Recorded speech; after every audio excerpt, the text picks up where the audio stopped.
Hi guys, what is up? Welcome to my channel. For today's video, it is time for my monthly palette rankings where I rank all of the palettes that I tried in the month of November. So if you want to see what came out on top and what was not on top, then just keep watching.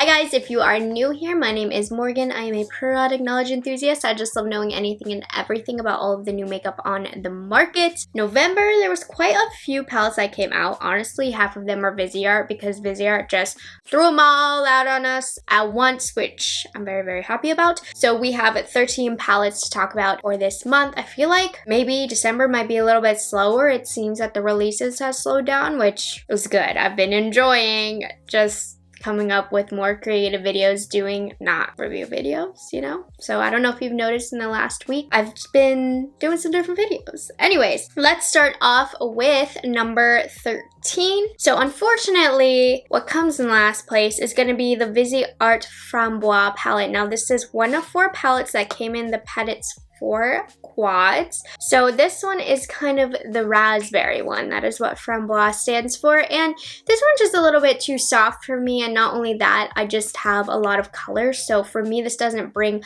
a lot of value to my collection. I don't think it's a bad quad, but it is a bit underwhelming. And just looking at all of the palettes that came out this month and how much I tried, it just obviously was the least favorite. I don't think it's a bad palette, and I don't want to discourage you from picking it up if you are interested in the color story. Really adorable, but you don't get much depth with this palette, and it's just kind of meh compared to some other things that have come out. Moving on to number 12, it is the goss, the Pearl Moonstone palette. Now, I have very mixed feelings about this palette. Overall, I love this blue glittery shade right here. I think it is incredible. The last couple of looks I've done, every time it includes this blue, it is just fantastic. Unfortunately, what doesn't work for me are these grays. They're patchy on my eye. I think this palette is really sensitive to what you use as a base. So if I just use my concealer as an eye base, I find these grays to be extremely patchy. If I use a regular eye primer and set my eyes, it's not as bad of an experience. But for a luxury price, I don't really like that. I feel like with less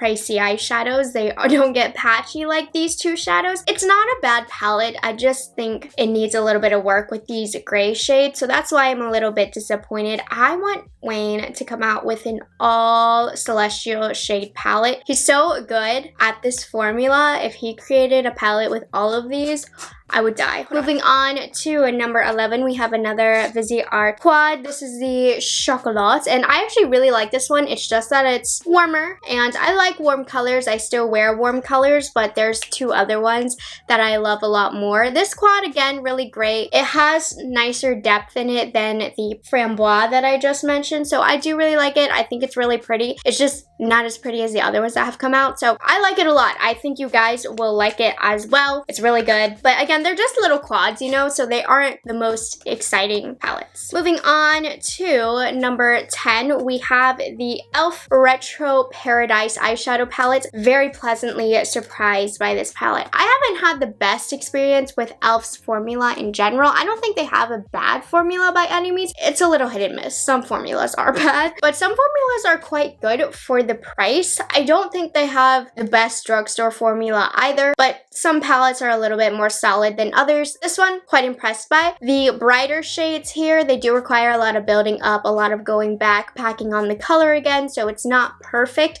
but for the most part, for the price, I really like it. I really love the combination of colors. I think a few of these colors in here are quite unique. I definitely think this is worth the money. Is it the best palette in the world? No, but I've thoroughly enjoyed my experience with this. I've loved the looks that I've come up with, and I would recommend this if you're looking for a decent palette from the drugstore. I would steer you more in the direction of BH Cosmetics. I think they have a better formula than e.l.f., but it's a pretty color story. I saw it at Target. I just grabbed it, put it in my cart, and I'm not mad at it. I don't regret it. Moving on to number 9, I have the BK Beauty eyeshadow palette. This is the True Beauty eyeshadow palette. This is Lisa J's makeup brand, and this is the first eyeshadow palette to come out from the brand. So I currently am wearing this palette on my eyes, except for I have a Stila Glittering Glow in the shade Pearline all over my lid to give me the extra glazam, because I mean this is a very, very soft palette, and it's weird because when I'm at home I really like going really, really glam. It's not like when I'm working when I go for more natural makeup. So right now in this point in my life, I'm grabbing for bright colors because I'm at home. I want to play. I want to be a little bit more creative. So I actually haven't been grabbing for this as much, but I feel like when life gets back to normal, hopefully sooner than later, this will be a palette that I reach for a lot. It's a nice formula. I think the shadows are a bit too powdery for my preferences as far as the shimmers go because they kind of get all over my face, but it definitely is easy to work with. The colors blend really beautifully. They build on each other well. Also, I do wish this had a chocolate brown. I do feel like this is missing a chocolate brown, but overall, it's a really solid everyday palette. Don't think it's for everybody, but if you like soft eyeshadows, this is really nice. Moving on to number 8, we have the viseart Lilas palette. So this little guy, it's a nice silver quad.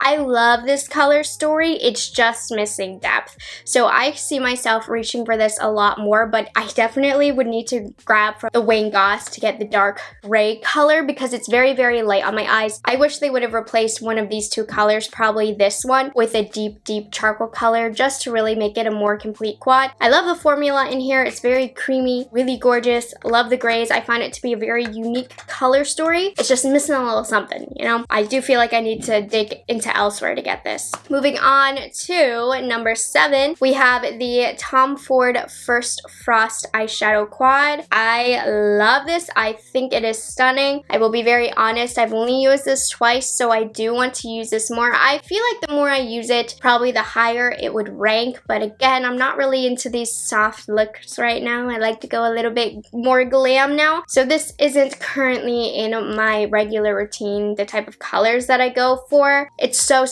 pretty though. I will say it's probably one of my more favorite Tom Ford palettes. I don't think it's my favorite, but I just love this color story, and I did a whole like trying luxury makeup, and this was the quad I used, and I really, really enjoyed it. Moving on to number 6. This is my favorite of the viseart quads. This is Praline, and these are my kind of neutrals. These are the tones that I really enjoy. A little bit warm, but also a little bit cooler. Just really kind of in the middle. I find the quality of this to be extremely creamy as well. If you are going to pick up one of these quads, I would recommend this one. I think it's the most gorgeous, and I mean, it's not unique, but I feel like the industry lacks this kind of tone as far as neutrals because it's my favorite.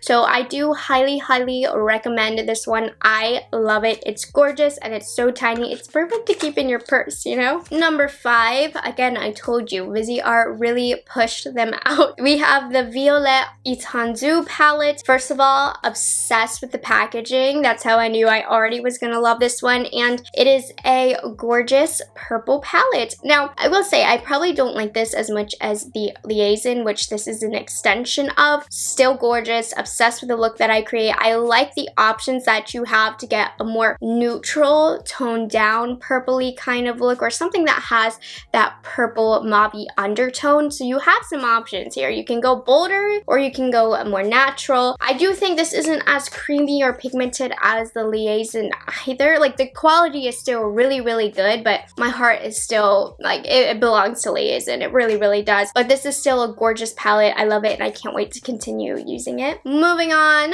to number 4, we have the Huda Beauty Naughty Nudes palette. Now, I don't think I gave this a glowing review because I feel like every shade in here can be duped within the Huda line. So if you own any Huda shadow palettes, you probably already own all the colors in here, but I can't take away from the fact that it is a darn good palette, you know? The colors are really gorgeous. They're very, very pigmented. I think if you have a medium or deep complexion, you're gonna like this. I like the colors. I like the array. Not an original palette, but every look that I make, I really like. I like the tones in here. It's a good palette. Number 3, we have the Nabla Side by Side Nude Palette. So Nabla launched a neutral colored collection, and I'm I'm obsessed with this neutral palette.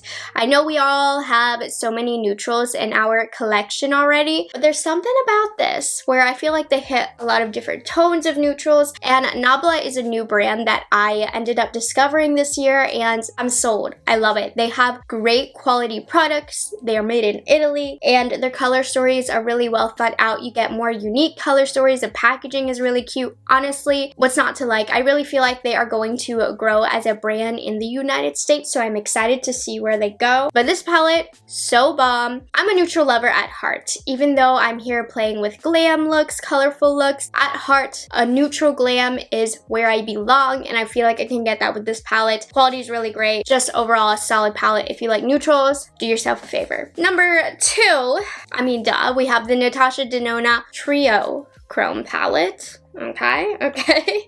Anyways, so here is what the color story looks like, and surprisingly, my favorite part of this palette is actually the mattes. The duochromes that she has here, I don't find to be that impressive. They're a little bit more soft of a formula, which there's a place for a softer duochrome formula, I do think, but I feel like if I'm gonna wear a duochrome, like, I'm gonna wear a duochrome. Yeah, This middle row, which is supposed to be the most exciting, is the least exciting. What I love here are the mattes. I think this is such a unique color story as far as the mattes go. There's a lot of shades in here that I feel like cannot be duped within my own collection as well. So overall, I think it's a solid palette quality-wise. It's really nice, but I feel like it's a unique palette. I don't have a lot of palettes like this. I love all the looks I've come up with so far. I like how it's laid out to a purple look, because you know I'm where the purples are at. You have a green look, and then you have, this is a little bit of a mishmash, but again, I enjoy this palette a lot. I don't think it's for everybody though. Like, I can't tell you, oh, you need to have this. You definitely don't, but if this looks like it fills a void in your collection, which I feel like it does in mine, maybe consider getting it. Numero uno, and I know a lot of you guys have been waiting for me to talk about this palette again. I got asked why it wasn't featured in last month's. It's because I didn't try it in, I think it was October, so I did try it in November. I've had it for pretty much a month now, and this is the Charlotte Tilbury Fire Rose Quad. I did just talk about this in one of my newer videos. It is amazing. It's one of the best palettes she's come out with. The formula, she like really stepped it up. The most impressive part for me is the Super Pop formula. It's a new formula from her. Stunning, glittery, delicious. You need this. Now, I always say I don't know if Charlotte Tilbury is going to be worth it for everybody, just because there's a little bit of refinement in her formula that you may or may not be able to see or tell that it's there. And if you can't tell that it's there, then it's not going to be worth it to you. This is definitely a formula that I feel like justifies the price, because the value of Charlotte Tilbury luxury quads are not very good. The quality in here is so good that it's definitely worth it. Now, I know it says discontinued on the site. I don't know what that's all about. I did hear that the quad was available at the Los Angeles store, so you could call and have them send it to you. So I don't know if that's still happening, but that's a little tip one of you guys gave me. I hope it comes back. She'll be dumb not to bring this back, because this is a money maker right here, and I know a lot of you guys are dying to pick one up for yourself. I'm going to imagine that this will be restocked. Maybe it'll come back as a bigger collection. I don't know, but we need this back. We do. Alrighty, you guys, so those are all of the palettes that I tried in the month of November. We're a few days into December, and I haven't tried many new palettes, so we'll see how the rest of the month plays out, but I've really been enjoying playing with these palettes. I do need to play with the visearts more, because those came out at the end of the month. I do want to do a little bit more of experimentation with those, but I'm feeling pretty solid about where I put everything. Alright, you guys, so I hope you enjoyed this video and you found it helpful. If you aren't subscribed to my channel already, I would love it if you would consider taking the time to do so. And I'll see you guys in the next one. Bye guys, have a good one.